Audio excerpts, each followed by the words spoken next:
तो include properties में वो टेबल पास कर, कैटेगरी कॉमा कवर टाइप।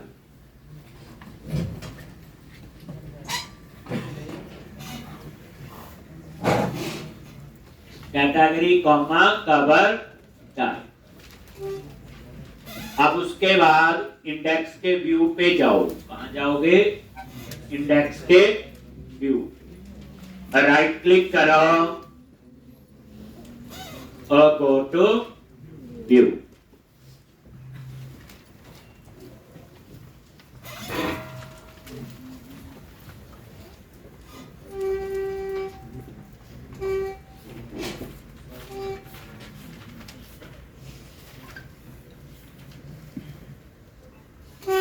एक गो टू व्यू। यहां पे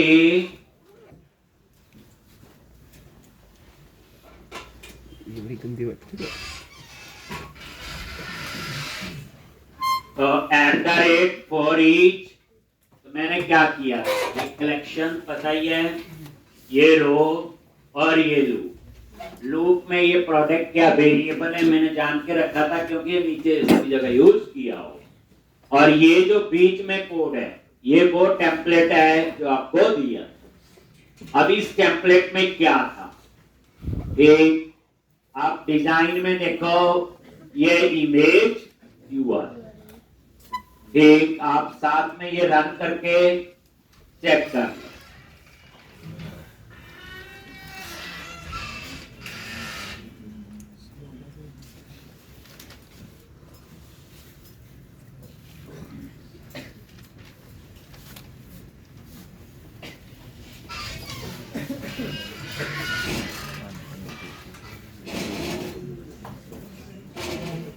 सुबह सुबह जो पानी भी ले रहा है, पानी एक गिलास खत्म भी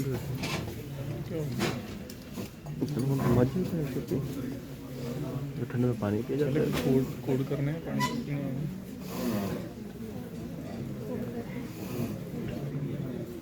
दूसरा गिलास ले लिया, चार्ज नहीं तेरे प्यास नहीं ट्रक पे नहीं बंदे को, पहले तो हौसला तो पहले तो हौसले का दूसरा मिर्च। अच्छा जो कोड करे समझ आया? तो ये देखो मेरा ये पिक्चर इमेज यूआरएल, ठीक, ये टाइटल है, ये ऑथर है, ये लिस्ट प्राइस है और ये लो प्राइस। ये देखो इमेज यूआरएल आ गया, ये कार्ड में ही है और ये कार्ड टाइटल क्या आ गया, @product.title, और ये ऑथर बाय product.author। ठीक, ये डिजाइन है उसमें आप ऐसे से चेंज करते हैं। अब उसके बाद ये लिस्ट प्राइस, तो ये आपका लिस्ट प्राइस, और ये .toString में ये चीज याद रख लो, हम फॉर्मेट भी दे सकते हैं कि जैसे प्राइस आए तो ऑटोमेटिकली प्राइस के बाद 2 डिजिट की एक्यूरेसी आनी चाहिए, 00 आ जाएगा नहीं तो, ठीक ऐसे। और उसके बाद लो प्राइस कौन सा है, 100 वाला, तो ये क्या लिखा हुआ, प्राइस 100। लो सबसे कम वही होगा ना जो 100 से ज्यादा खरीदेगा, इसलिए यहां पे क्या है, प्राइस 100। और उसके बाद यहां ठीक, उसके बाद ये आपका बटन है डिटेल का। ये डिटेल नाम से हम क्या बनाएंगे, एक एक्शन बनाएंगे और उसमें एक पैरामीटर होगा प्रोडक्ट आईडी, जिस प्रोडक्ट की आपने डिटेल देखी। बस, तो यहां पे सिर्फ इतना ही था, ठीक। तो अब आपका जो है ये डिजाइन में नजर मारो ऐसे आ रहा है। अब मैं डिटेल पे क्लिक करूं तो यहां पे डिटेल देख, ठीक। अब इसके लिए हम ये भी चेक करेंगे लॉगिन है कि नहीं और तामझाम भी आएंगे, ठीक। आपके लिए क्या काम है जो आपने करना है,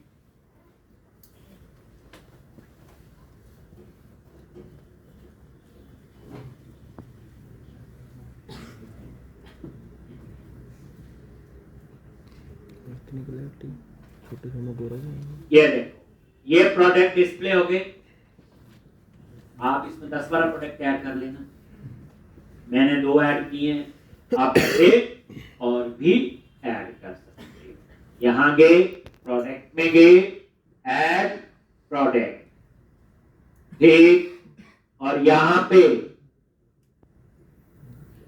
कुछ ऐसे नेम दे दिया, 1 2 ISBN, ऑथर कोई भी, डिस्क्रिप्शन, प्राइस,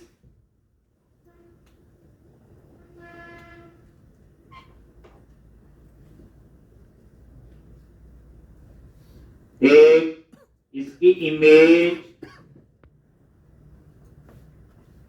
कैटेगरी और कवर। सेव करो, आगे भी। और जैसे आप होम पे क्लिक करोगे कितने प्रोडक्ट आ गए? 3। ऐसे 10-15 डाल देंगे, होगा क्या? 4 यहां जाएंगे, बाकी नीचे। ठीक, तो आपने क्या चेंज करना है? जो आपने ही करना है। जैसे आपको क्या, एक कॉपी तो यही बनानी जो मैंने बनाई, दूसरी में आपने क्या करना है? सर्च लगानी है। ठीक, अब सर्च कैसे हो? यहां पे टेक्स्ट बॉक्स लगा देना, ठीक, और उसके आगे लगा लेना ड्रॉप डाउन लिस्ट की सर्च बाय टाइटल होगी, बाय ऑथर। वो भी कर सकते हो, टाइटल पे सर्च करना है या ऑथर। आप ऐसा करना, 3-4 केस से करना। एक में सिंपल सर्च, टेक्स्ट बॉक्स और आगे सर्च का बटन, जैसे गूगल में होता है। आपने लिखा ASP, तो जैसे सर्च पे क्लिक करूं, जिन जिन बुक्स के टाइटल में ASP आ रहा है, चाहे आगे आ रहा है चाहे पीछे आ रहा है, चाहे किसी के नेम में ASP आ रहा है, चाहे डिस्क्रिप्शन में आ रहा है, उन्हीं बुक्स को गूगल में ही करता है ना सर्च। नोटिस किया होगा गूगल में क्या है, ठीक, आपने कोई कीवर्ड डाला, वो कहीं पे मिलेगा, सब में ढूंढेगा, आपने यही करना है। तो सिंपल एक टेक्स्ट बॉक्स लगाना है और सर्च का बटन। मान लो आपके 1000 बुक्स हैं, उसको आ गया कि मुझे अमित कुमार ऑथर की चाहिए, तो सर्च में अमित कुमार लिखेगा, जहां जहां अमित कुमार मिलेगा वो बुक्स दिखा देगा। एक आपको ASP.NET की बुक सर्च करनी है, आप ASP.NET लिखो। अब चाहे ASP.NET लिखा है, ASP.NET Learn लिखा है, कुछ भी लिखा है, ASP.NET Core लिखा है, जिन बुक्स में लिखा होगा ASP.NET वो सारी आ जाएगी। एक चाहे आगे लिखा हो चाहे पीछे लिखा हो, एक ये एक सिंपल जनरल सर्च होती है, तो आपने इसके ऊपर लगा। समझा गई? क्या करोगे जी? यहाँ पे एक टेक्स्ट बॉक्स और सर्च का बटन, बस। एक सर्च कैसे हो? जो टाइप करोगे, चाहे वो टाइटल में मिले, जैसे चाहे वो नेम में मिले, चाहे वो डिस्क्रिप्शन में मिले, जहां जहां स्ट्रिंग वही होगा, वही बुक्स आनी चाहिए। ठीक है जी, ये एक आपने दिखा। एक ड्रॉप डाउन लिस्ट लगा लो, उसमें लिख देना टाइटल, ऑथर या और। 3 ऑप्शन होंगे ड्रॉप डाउन लिस्ट में। क्या क्या? टाइटल, ऑथर और। उसके आगे टेक्स्ट बॉक्स लगाना है और फिर सर्च का बटन, ड्रॉप लिस्ट आगे लगाए। अब आपने ड्रॉप डाउन लिस्ट से चूज किया टाइटल, तो फिर टेक्स्ट बॉक्स में जो टाइप करोगे वो सिर्फ टाइटल में ही मैच करेगा, ऑथर में नहीं, कहीं और मैच नहीं करेगा। और सर्च पे क्लिक करें तो उसी टाइटल वाली बुक्स दिखानी चाहिए। लेकिन टाइटल एक्यूरेट हो भी सकता, नहीं भी हो सकता। अगर टाइटल लिख दिया प्रोडक्ट, तो तीनों बुक के टाइटल में प्रोडक्ट तीनों आ जानी चाहिए। अगर टाइटल लिख दिया फर्स्ट, तो फिर एक ही दिखाएगा जिसमें फर्स्ट। ऐसे ही फिर ड्रॉप डाउन लिस्ट दूसरा चूज करोगे, ऑथर। जैसे ऑथर सिलेक्ट किया, टेक्स्ट बॉक्स में ऑथर का नाम लिख दिया अमित, सर्च पे क्लिक करे तो सिर्फ ऑथर ही मैच होना चाहिए। लेकिन वो ऑथर अमित भी हो सकता है, अमित कुमार भी हो सकता है, चाहे अमित कुमार राणा भी हो सकता है। एक दूसरी कंडीशन। तीसरी ऑल वाली वही है जो दूसरी कॉपी में आपने की हो। वो टाइटल भी मैच करे, ऑथर भी मैच करे, सब कुछ मैच करे। तो ये चेंजेस आपने करने। एक यही, दूसरे में कहीं पे भी सर्च हो सकती है, तीसरे में बाय टाइटल, बाय ऑथर या एक को टाइटल भी हो सकता है। और भी अभी चीज होनी चाहिए, बुक्स हैं, प्रोडक्ट हैं, हजार हैं, कैसे ढूंढोगे? ठीक, अभी तो 5-6 सामने नजर आ रहे तो देख लेंगे हम लोग, लेकिन एक्चुअल में ऐसा नहीं। ठीक है जी, तो ये चीज आपने। अब डिटेल का कोड अगर लिखना है तो डिटेल में हम क्या करेंगे? होम कंट्रोलर में गए और यहां पे एक पब्लिक आई एक्शन रिजल्ट, क्या नाम रखोगे? डिटेल्स, और इसमें एक पैरामीटर पास कर दो आई। यहां से देखना है एक्शन का नाम डिटेल्स और आईडी। ये आईडी जो है ये क्या आपका पैरामीटर।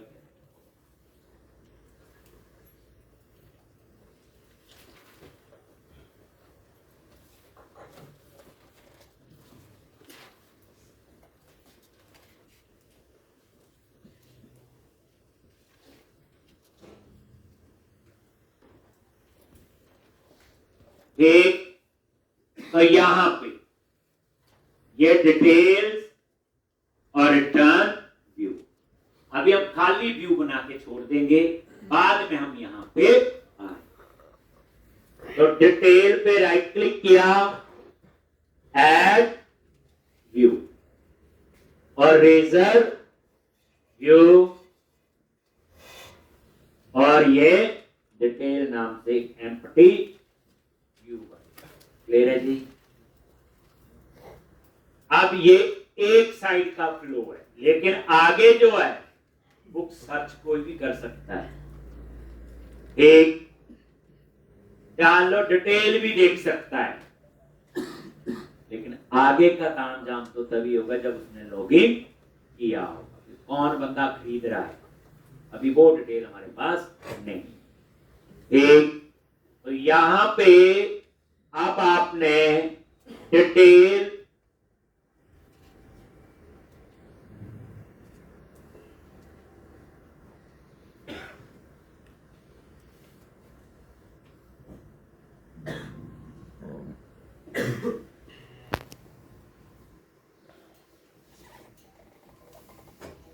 एक तो ये खाली व्यू बना दिया, इसका कोड बाद में। एक अब हम लोग चलेंगे दूसरी साइड, आइडेंटिटी फ्रेमवर्क। याद है शुरू में बताया हुआ 7 टेबल अपने आप बने थे, किसके लिए होता? ऑथेंटिकेशन और ऑथराइजेशन।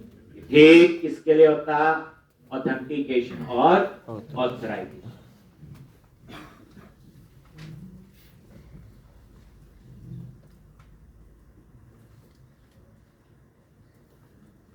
एक ये है ना डिटेल का खाली व्यू बन, बाकी बात।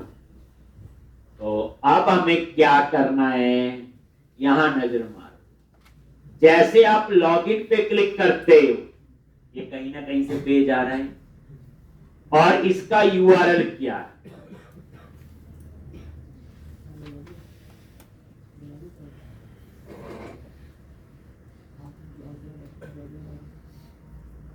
आइडेंटिटी, अकाउंट और लॉगिन। मतलब यह एरिया का नाम है आइडेंटिटी, उसके अंदर अकाउंट है और उसके अंदर लॉगिन का पेज। इसी तरह से रजिस्टर पे क्लिक करते हो तो इसका यूआरएल क्या है, एक ये आइडेंटिटी, अकाउंट और रजिस्टर। चलो देखते हैं जाके ये कहां पे है। तो ये देखो, क्लोज कर दो सारा, बस प्रोडक्ट डिस्प्ले तक का काम हो गया। अब मेन प्रोजेक्ट एरिया और ये लिखा आ रहा है आइडेंटिटी, ये शुरू में ही आपका ऐड हो गया अगर याद होगा। और यहां पे पेजेस, उसके आगे कुछ भी नहीं आ रहा, बट पेज तो बने हुए हैं। देखो जो आइडेंटिटी फ्रेमवर्क है उसका फायदा क्या है, माइक्रोसॉफ्ट ने बना के दिया और प्री डिफाइंड है। ये किसके लिए होता, यूजर की मैनिपुलेशन के लिए, ऑथेंटिकेशन, ऑथराइजेशन के लिए। नहीं तो हमें अलग से यूजर टेबल बनाना पड़ेगा, कई टेबल बनाने पड़ते। तभी उन्होंने 7 टेबल दिए, दिखाऊंगा उनको, अब उन टेबल की कहानी आपको पता चलेगी। और उसके लिए उन्होंने व्यू भी बना के दिया। क्या बना के दिया है, व्यू। ठीक, उन्होंने क्या बना के दिया हुआ, व्यू। ठीक, तो यहां पे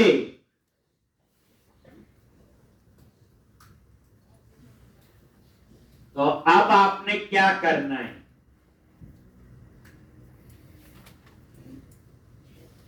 तो इसके व्यू हमें नजर नहीं आ रहे, लेकिन 7 टेबल हमें नजर आ रहे हैं, याद है। देखो डाटाबेस में गए, एसक्यूएल सर्वर, ऑब्जेक्ट एक्सप्लोरर, बड़े ढंग से समझना। और ये इंस्टांस डेटाबेसेस, कौन सा डेटाबेस, डीबी, ईकॉम डीबी 1031, यही डेटाबेस है हमारा। और यहां टेबल्स पे जाओ और यहां 7 टेबल तो वो होंगे जो आइडेंटिटी फ्रेमवर्क के हैं, और उसके अलावा उसके अलावा जो है हमने कौन कौन से बनाए हैं, कैटेगरी, कवर टाइप और टोटल कितने टेबल होंगे, 10। सर गया तो सर भूल गया था। ये देखो, ये प्रोडक्ट, कवर टाइप और कैटेगरी, ये तो हमने बनाई है। और ये 7 टेबल हैं वो पहले से बने हुए। 2-3 टेबल की कहानी तो आपको समझ आ जाएगी। एएसपी नेट यूजर, अब जो एएसपी नेट यूजर है ये यूजर की इंफॉर्मेशन के लिए, जिसमें यूजर नेम, पासवर्ड, ऐसी सारी डिटेल। उसके बाद एएसपी नेट रोल, उस यूजर को कौन सा रोल असाइन, तो पहले होगा एएसपी नेट रोल, मेरे प्रोजेक्ट में कौन कौन से रोल्स हैं और उस यूजर को कौन सा रोल असाइन। अब ये जो है 3 टेबल मेरे इमीडिएट यूज हो जाएंगे 1-2 दिन में, बाकी जब यूज होंगे तो बाकी देखते। अब इसके लिए आपको कुछ बना, इन्होंने तो हमें क्या दिया हुआ, ये देखो ध्यान से, रजिस्टर में सिर्फ यूजर नेम और password.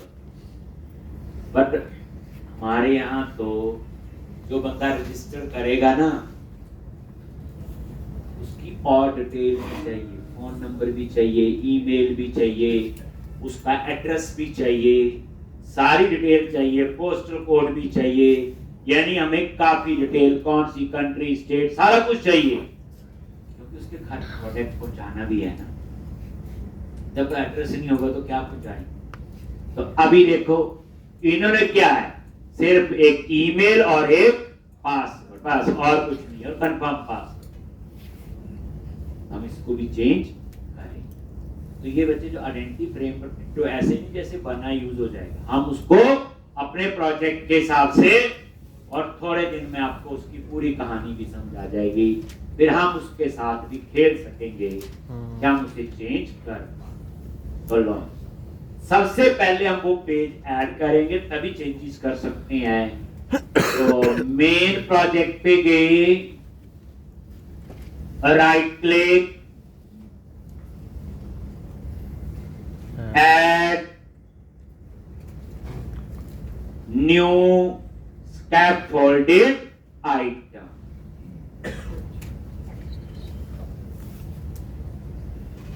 This is new key. अब आप कल फ्लो देखो, हमने कैटेगरी मॉड्यूल पे काम किया, कवर टाइप मॉड्यूल पे काम किया, प्रोडक्ट हो गया, प्रोडक्ट डिस्प्ले हो गया इतना काम। कुछ काम मैंने आपको दिया जो अगले 2-3 दिन में आपने करना है। अब हम दूसरा फ्लो, प्रोडक्ट डिस्प्ले पे हो गए, खरीदने वाला कौन है। तो अब हम लोग ऑथेंटिकेशन ऑथराइजेशन वाली साइड काम करेंगे, हफ्ता इसमें लगे। और ये बड़ी इंटरेस्टिंग चीज है और सारे आपके आज की डेट में आइडेंटिटी फ्रेमवर्क की यूज कर। बच्चे कंसेप्ट में फिर कह रहा हूँ, कंसेप्ट समझना है, कोड समझ के लिखना है। कई बच्चे मेरे से पूछते हैं आके, तो एक्यूरेट समझने की कोशिश कर रहे होते हैं कैसे है। ये लिख के कुछ नहीं होना कि चल गया कोड, वो तो चलेगा ही। मैं तो लिख के देता हूँ, एरर तो आप डाल देते हैं बाद में। तो इसलिए आप बोलो कि नहीं चलेगा, तो वो कोड पक्का 101%, उसमें कोई शक वाली बात ही नहीं। आपको पूरा समझाना चाहिए, ठीक। तो एड न्यू स्कैफोल्डेड आइटम। अब आपने मेरे को मंडे और ट्यूसडे को जाना है। इसको बाहर निकालना चाहिए। और यहां चूज करो आइडेंटिटी। सुन ले। क्या चूज करो? पहली बात ये क्यों कर रहे, हमें व्यू नजर नहीं आ रहे ताकि हम उनमें चेंजेस कर पाए। हैं तो सही, सिर्फ नजर नहीं आ रहे। और ये आइडेंटिटी ऐड करो।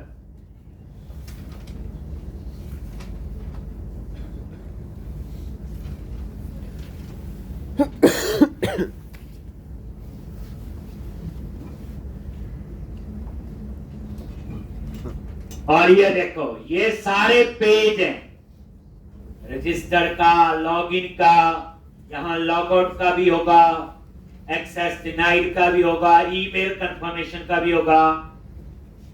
एक चीज याद रखना बच्चे, ये जो मैं करवाने जा रहा हूं आइडेंटिटी फ्रेमवर्क, इसका कोई लेना देना नहीं कि ई-कॉमर्स का प्रोजेक्ट है, कोई भी हो सकता है। इसलिए आपकी टेंशन खत्म, ये सेम ही होगा। ठीक, ये कॉमन है, जनरल है, कहने का जो ये बता रहा हूं। Overwrite all file, overwrite all file, ये सारे पेज बन जाएंगे। बनेंगे तो ओवरराइट कर देगा, बट हमारे पास बनेगा। और यहां पे डीबी कॉन्टेक्स्ट, वही एप्लीकेशन डीबी कॉन्टेक्स्ट।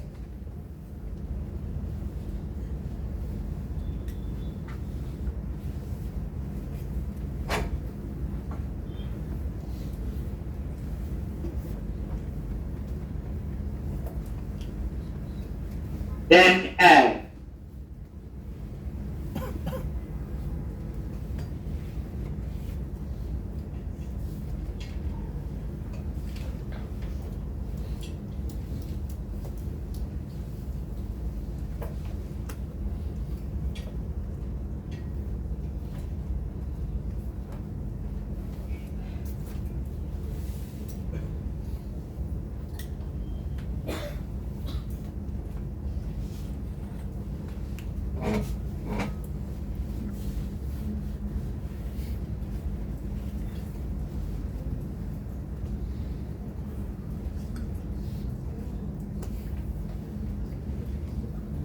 ठीक। और ये देखो,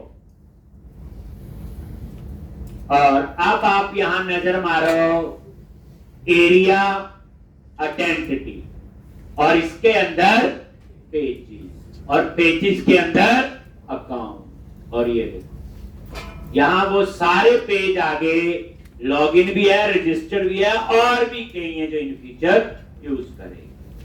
बट एक काम करना है अपने, जैसे ही आइडेंटिटी ऐड होता है, एरिया आइडेंटिटी, ये इसमें एक डाटा ऐड हो जाता है, और ये application dB context, application dB context 2 तो नहीं होता।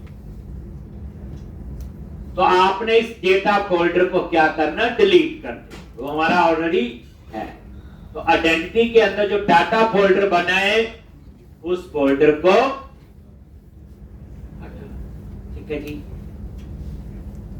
अब ये देखो पेजेस के अंदर अकाउंट, सबसे पहले आप देखो रजिस्टर पे, अभी हम रजिस्टर पे काम करेंगे। ये देखो रजिस्टर डॉट CSHTML, और आपको बताने जा रहा हूं जो आइडेंटिटी फ्रेमवर्क है वो MVC में नहीं बना, वो MVC आर्किटेक्चर नहीं है, वो जो है आपका सिंगल पेज एप्लीकेशन है, वो भी मैंने करवाई थी, याद है? ASP.NET Core के अंदर सिंगल पेज बनवाया था, याद करो, बुक लिस्ट वाला, बिल्कुल वही है।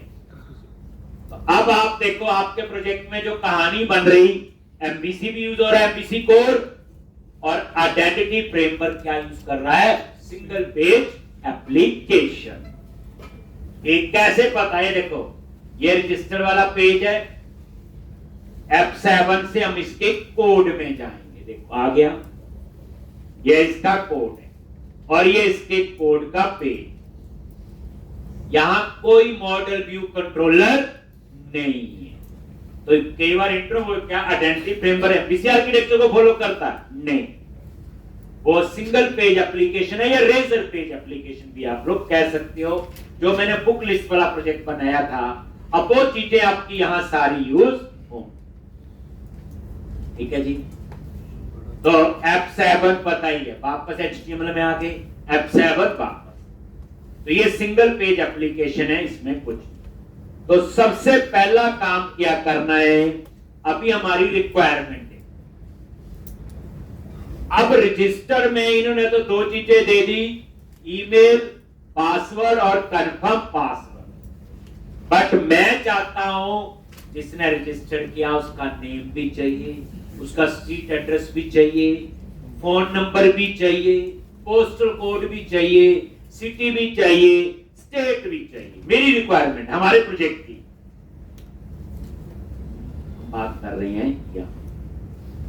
तो अब आपको ये खेल खेलना पड़ेगा कि ये कॉलम जो है इसमें नहीं है, और यहां जो यूजर के लिए टेबल बना हुआ उसका नाम है ASP.NET यूजर, अभी दिखाया, उसमें वो कॉलम नहीं है, और हमें तो वो कॉलम चाहिए, हमें वो कॉलम चाहिए है, तो हमें तो कस्टमाइज करना आना चाहिए।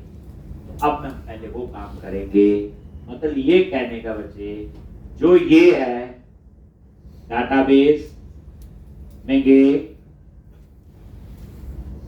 ये आप ASP.NET यूजर टेबल पे राइट क्लिक करो, व्यू टेबल डेटा, और यहां देखोगे, देखो आईडी है, यूजर नेम है, ईमेल है, ईमेल कंफर्म, ऐसे कुछ कॉलम हैं, लेकिन यहां नेम नहीं है, स्ट्रीट एड्रेस नहीं है, पोस्टल कोड नहीं है, सिटी स्टेट भी नहीं है।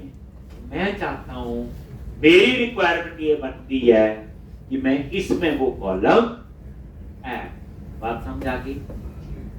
देखो आइडेंटिटी फ्रेमवर्क ने एक प्री डिफाइंड स्ट्रक्चर तो दे दिया, लेकिन ये ऐसा स्ट्रक्चर है तो हर प्रोजेक्ट के हिसाब से आपको ऊपर नीचे करना पड़ सकता है।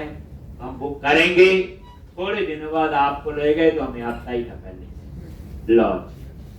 तो अब हम लोग क्या करने जा रहे, तो उसके लिए हम लोग एक क्लास बनाएंगे मॉडल में, एप्लीकेशन यूजर, इस नाम से, और उसमें जो आइडेंटिटी फ्रेमवर्क है, एक जो आइडेंटिटी फ्रेमवर्क है उसके तो सारे कॉलम होंगे। आप मॉडल में गए, राइट क्लिक करो, एक नई क्लास, नया मॉडल बना रहे, ऐड क्लास। रिक्वायरमेंट समझ आ गई आपको? एप्लीकेशन यूजर मैंने क्लास का नेम रख दिया। ये देखो एप्लीकेशन यूजर, कोई मॉडल में जैसे कैटेगरी कवर टाइप, और यहां पे पब्लिक। अब ये एप्लीकेशन यूजर तो एक नई क्लास बनेगी,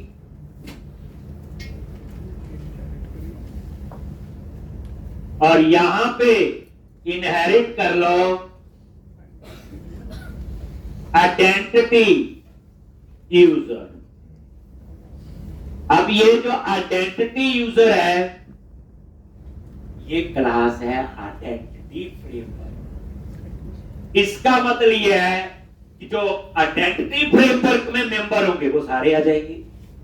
जो मैं आपको ASP.NET यूजर में दिखा रहा था वो सारे, प्लस मेरे भी चाहिए। तो मैंने उसको क्या किया, इनहेरिटेंस का असली, इसको इनहेरिट कर लिया तो इसके सारे आ गए।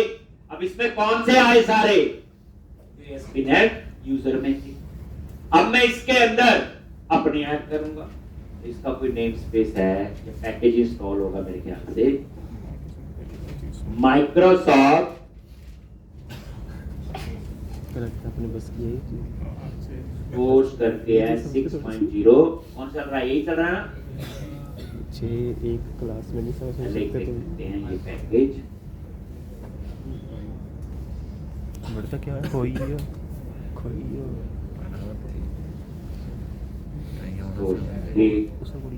तो ये आपका ये पैकेज कौन सा इंस्टॉल हुआ उसका नाम आप लिख लोगे।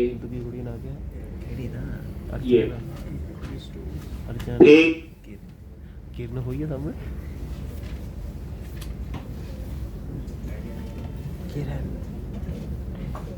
यानी कि आइडेंटिटी यूजर जो है ना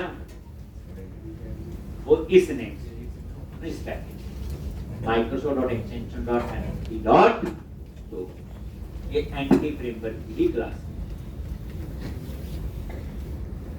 पर ऐड कर एक एप्लीकेशन यूजर। पहले क्यों पता होना चाहिए क्यों बना रहे हैं एप्लीकेशन यूजर। आप बोलोगे आइडेंटिटी फ्रेमवर्क में जो यूजर की डिटेल है उसमें मुझे कुछ और कॉलम ऐड करने हैं, कस्टमाइज करना है, तो मैं अपनी क्लास बना रहा हूं एप्लीकेशन यूजर।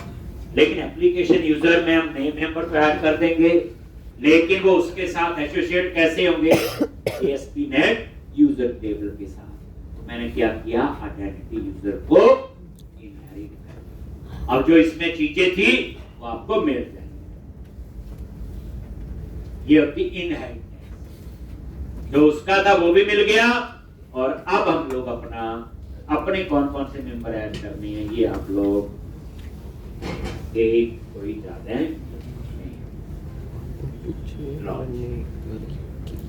तो एक काम करो, इससे पहले कौन कौन से मेंबर ऐड करने हैं, तो इससे पहले एक चीज और मैं डिस्कस करना है। मेरा जो प्रोजेक्ट है जो हम बना रहे हैं इसमें कितने टाइप के यूजर लॉगिन करेंगे, इंपॉर्टेंट समझना पहले। कौन कौन होगा, एक होगा एडमिनिस्ट्रेटर, एडमिन, जिसका काम क्या है, कैटेगरी ऐड करेगा, अपडेट करेगा, कवर टाइप, प्रोडक्ट, ये काम किसका है, एडमिनिस्ट्रेटर का।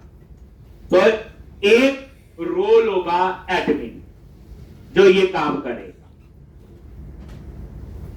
एक हो गया नॉर्मल यूजर, हम आप लोग जैसे किसी वेबसाइट में जाके परचेज करते हैं, that is called individual user. दो टाइप के, यानी कितने टाइप के यूजर लॉगिन करेंगे, एक एडमिनिस्ट्रेटर हो गया, वो तो मेन है, वो तो हर प्रोजेक्ट में ही होगा, जिसका काम है प्रोडक्ट ये सारी ऐड अपडेट लीड करना, कोई प्राइस कम ज्यादा करना, वो करेगा। इंडिविजुअल यूजर कौन है, हम लोग आप लोग शॉपिंग करने वाले, दो टाइप्स के हो गए। तीसरा मैं इसमें प्रोविजन देना चाहता हूं कंपनी यूजर, कि एक कंपनी भी खरीद सकती है सीधी आके। मतलब क्या हुआ, इंडिविजुअल यूजर क्या, हम लोग आप लोग हैं, हम कितनी बुक्स खरीदेंगे, एक दो, कोई फ्रेंड बोले यार मेरा कार्ड नहीं चल रहा, मेरे लिए भी खरीद दे, ज्यादा यही होगा। लेकिन हमने इसके अंदर प्राइस कैसे रखे हैं? प्राइस 50, जो 50 से ज्यादा खरीदेगा, प्राइस 100, जो 100 से ज्यादा खरीदेगा उसको डिस्काउंट लिखा होगा प्राइस। तो वो कौन होगा? Company user. एक समझा के कंपनी यूजर क्या है? जैसे मान लो मैं डिस्ट्रीब्यूटर हूं, मैंने 500 बुक्स इकट्ठी मंगवाई हैं, एक, अब उनकी पेमेंट का भी सिस्टम अलग होगा, वो कार्ड से नहीं करेंगे, उनका थोड़ा महीने का उधार भी चलता होगा, तो उसका सिस्टम हम अलग बनाएंगे। तो कई चीजें मैंने सीखने के लिए भी ऐड की होती, अब ये रिक्वायरमेंट है, अब लड़ थोड़ी सकते नहीं जी, हम तो सिर्फ शॉपिंग नॉर्मली करेंगे। तो तीसरा यूजर हो गया कंपनी यूजर। कौन सा हो गया? कंपनी।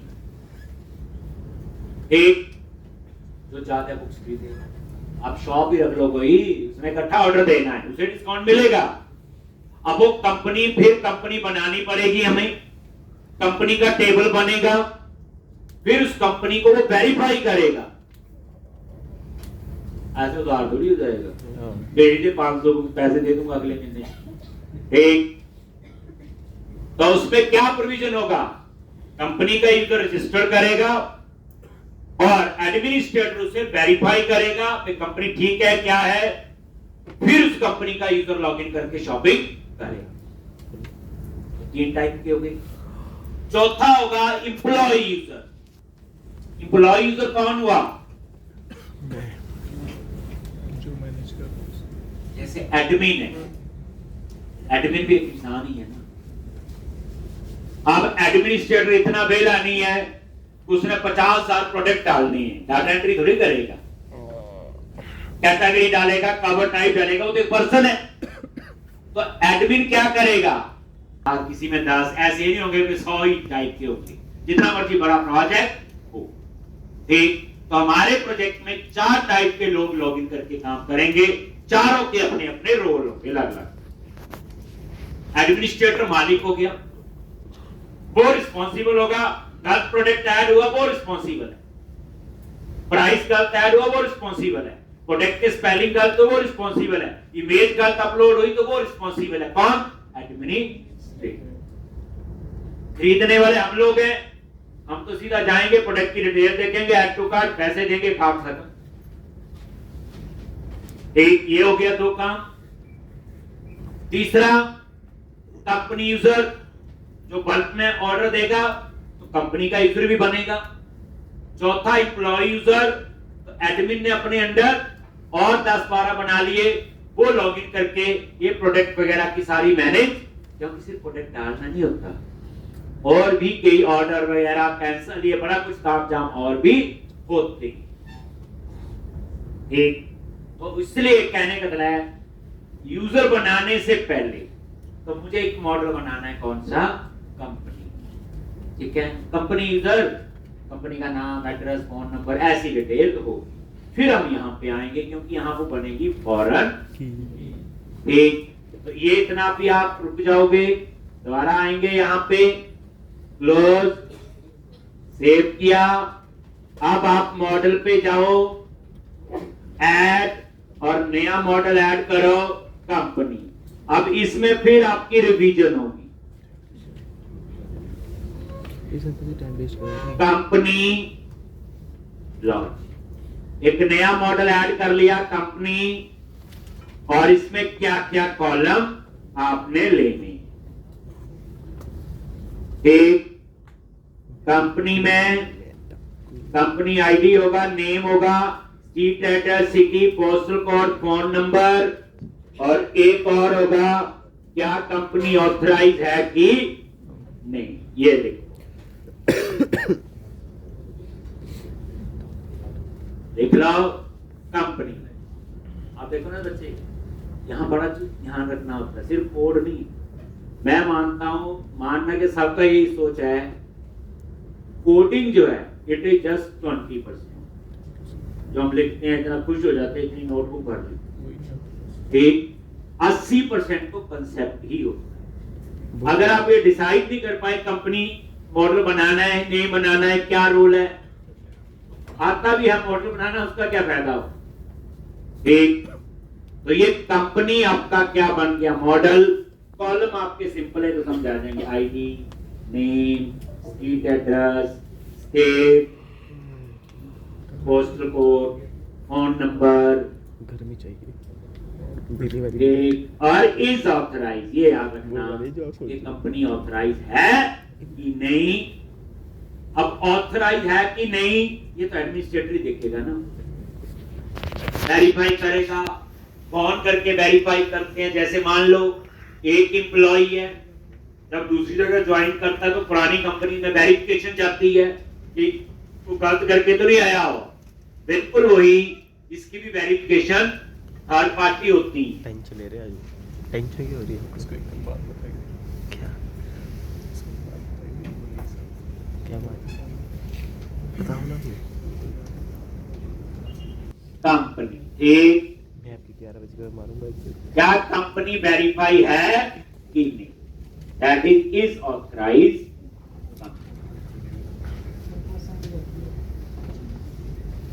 डाटाबेस, आई कंपनी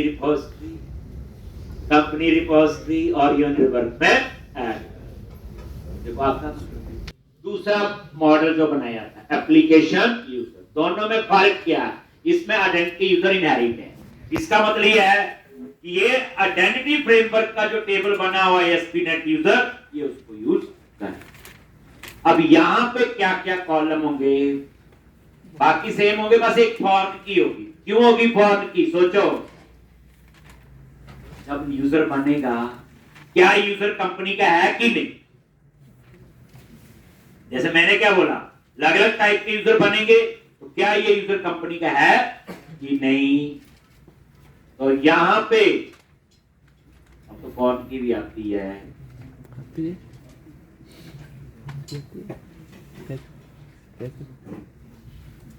बीच बीच में नई नई चीजें। Name, street address, city, state, postal code आपको क्यों चाहिए? तो वही हमारा प्रोजेक्ट है ई।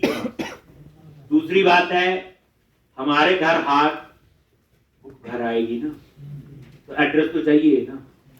ईमेल पे कैसे, या तो पीडीएफ या कोई और कंसेप्ट हो, लेकिन जिनको आदत पड़ी होती नहीं आज उससे पढ़ने की, कंप्यूटर पे पीडीएफ पढ़ते हैं ठीक, तो ये वो वाला है।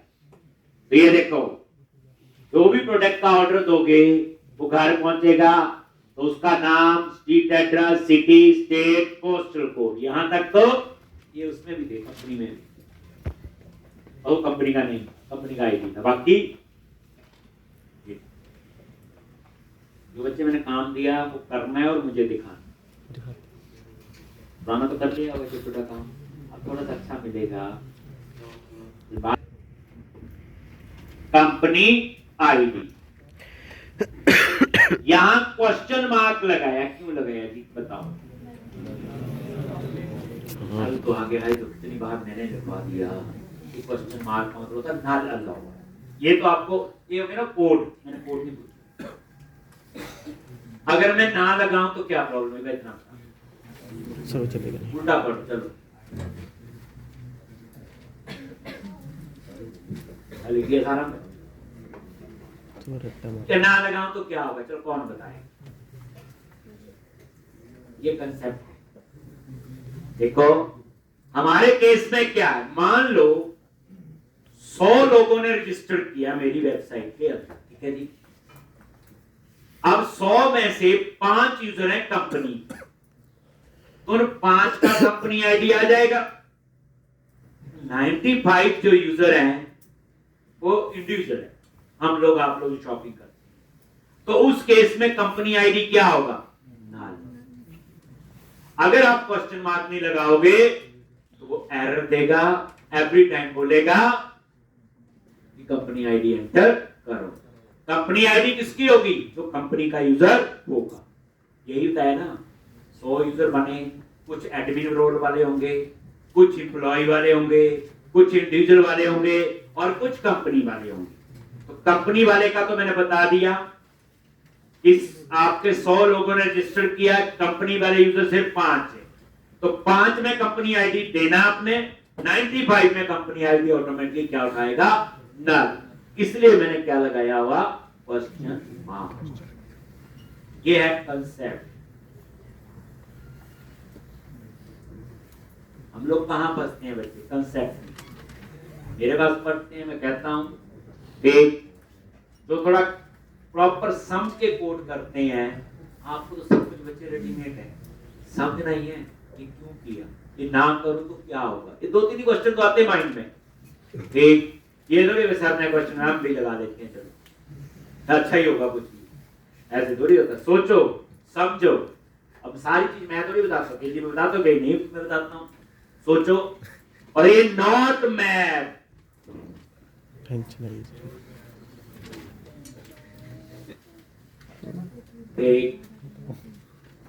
ये रोल की कहानी इस टेबल में नहीं। रोल के लिए अलग से टेबल है, ASP.NET रोल, तब वो आपका हो। ठीक, ASP.NET रोल, ठीक, उसमें रोल्स हम देख। ये नॉट मैप लिया हुआ, ताकि इस टेबल में मुझे रोल स्टोर करने की जरूरत नहीं है। टेबल में ये कॉलम नहीं होगा, लेकिन मॉडल में ये कॉलम रहेगा, कहीं व्यू वो करने के लिए हमें चाहिए होगा। ये 2 मॉडल आपके बन गए, समझ आ गया? कंपनी यूजर और ये कोई पूछे कि एप्लीकेशन यूजर क्यों बनाया, तो आप बोलोगे एग्जिस्टिंग मॉडल में चेंजेस के लिए बनाया है। आज हमारी ये रिक्वायरमेंट है, कल कोई और प्रोजेक्ट होगा तो उसमें कुछ और कॉलम भी हो सकते हैं। कंपनी आईडी हो सकता है हर प्रोजेक्ट में ना हो, पर हमारी रिक्वायरमेंट है कंपनी के यूजर भी लॉगिन करके शॉपिंग करेंगे, क्योंकि हम लोग वहां बल्क में बुक्स की प्रोविजन दे रहे हैं, तभी प्राइस 100 या प्राइस 50। एक इंडिविजुअल ने क्या करनी, 100 बुक्स खरीद ली, एक लॉन्च।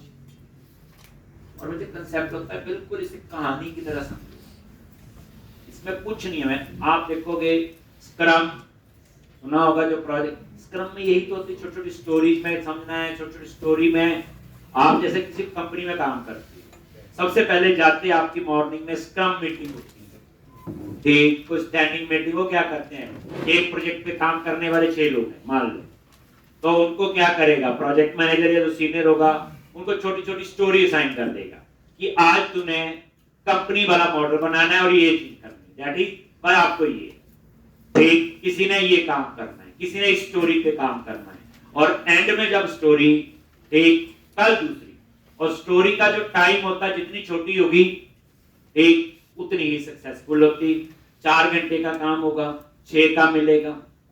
ठीक, लंबी स्टोरी होगी तो नहीं समझा, आप देख लो कोई मूवी 4 घंटे होगी, ज्यादा समझ आया हमें, ठीक, पर जितनी छोटी होगी उतनी, वही सेम चीज यहाँ पे स्टोरीज होती है। कंपनी ये ऐसी है, जितना छोटा लेकर अब आपने कहा जाना है, बोलो एप्लीकेशन मॉडल में तो हो गया, एप्लीकेशन डीबी कॉन्टेक्स्ट। आगे कहां, आगे एप्लीकेशन, तो डेटा एक्सेस प्रोजेक्ट में गए, डेटा में जाके एप्लीकेशन डीबी कॉन्टेक्स्ट, ठीक, और यहां पे आपने ये जैसे ये ऐड किया हुआ, 2 आपने ऐड करनी, एक ऐड कर दिया कंपनी, और यहां पे क्या आएगा,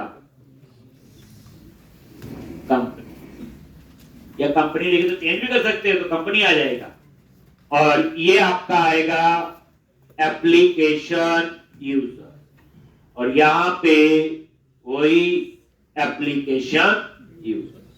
क्या डिफरेंस हो, ठीक,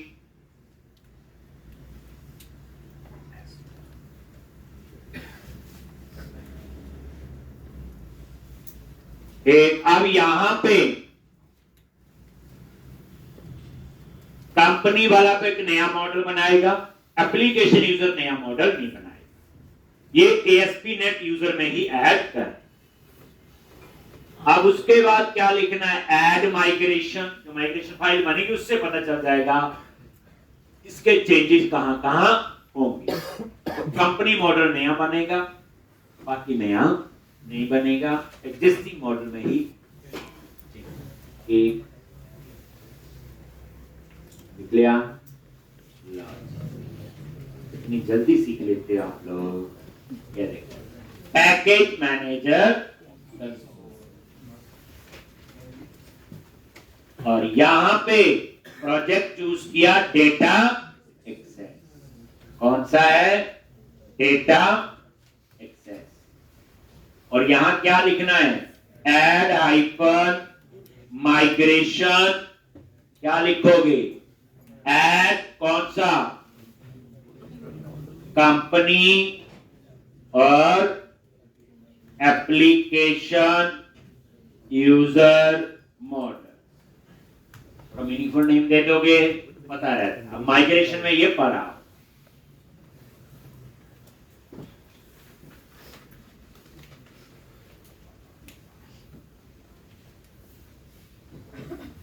ये देखो, ये आ गया नई माइग्रेशन फाइल। ध्यान से देखो, ये ऑल्टर हुआ। क्या हुआ? ऑल्टर। ठीक, तो यहां पे प्रोडक्ट, कवर टाइप, सिटी, ये ऐड हुआ। देखो ध्यान से, सिटी कॉलम क्या हुआ? ऐड हुआ। कहां ऐड हुआ? ASP नेट यूजर में। ठीक, कंपनी आईडी ऐड हुआ कहां पे? ASP नेट यूजर में। ठीक, ऐड कॉलम देख लो, name add column, postal code add column, जो जो आ रहे हैं। ठीक, लेकिन एक नया टेबल बन गया कंपनी, जो हमने बनाया। अब इसमें क्या हुआ? अब ये कंपनी का आईडी नेम सब कुछ है, बस ये डाटा टाइप भूल ली है इसने, बूलियन जो इज ऑथराइज कंपनी। और इसमें एक तो ये देखो, ये तो इसकी प्राइमरी की होगी ऊपर, और यहां पे ये ऐड फॉर्म की, ये देखो। लेकिन इसका रिलेशन किसके साथ है? ASP नेट यूजर, क्योंकि मैंने एप्लीकेशन यूजर में ऐड किया। तो एप्लीकेशन यूजर को टेबल थोड़ी बन रहा है, टेबल तो आपका ASP नेट यूजर। बस। और अब आप लोग यहां पे क्या लिखोगे? Update hyphen data base. अगर मेरा कंपनी मॉडल बन गया और ASP नेट यूजर में ये सारे कॉलम ऐड हो गए, हमारा काम हो गया लॉन्च। आज का लेक्चर भी सक्सेसफुल। लॉन्च डेटाबेस में गए, यहां पे इसको एक बार टेबल्स को क्या कर लो? रिफ्रेश, और यहां नजर मारो, एक नया मॉडल ऐड हो गया कंपनी। अब ASP नेट यूजर पे राइट क्लिक करो, व्यू डेटा, और ये देखो लास्ट में जाओगे, स्ट्रीट एड्रेस ऐड हो गया, state, postal code, name, company ID, city हो गए ना यार। देखो, जो पहले नहीं। टेंशन मत लो यार, समझ आ गया? क्यों हो जाता है? तो अब आपका एप्लीकेशन यूजर और कंपनी का समझ आ गया। अब हमने नेक्स्ट स्टेप क्या करना है? रिपोजिटरी बनानी है, और आगे की कहानी तो कल हम लोग आई एप्लीकेशन यूजर रिपोजिटरी भी होगी, या आई कंपनी रिपोजिटरी। इतना करके आप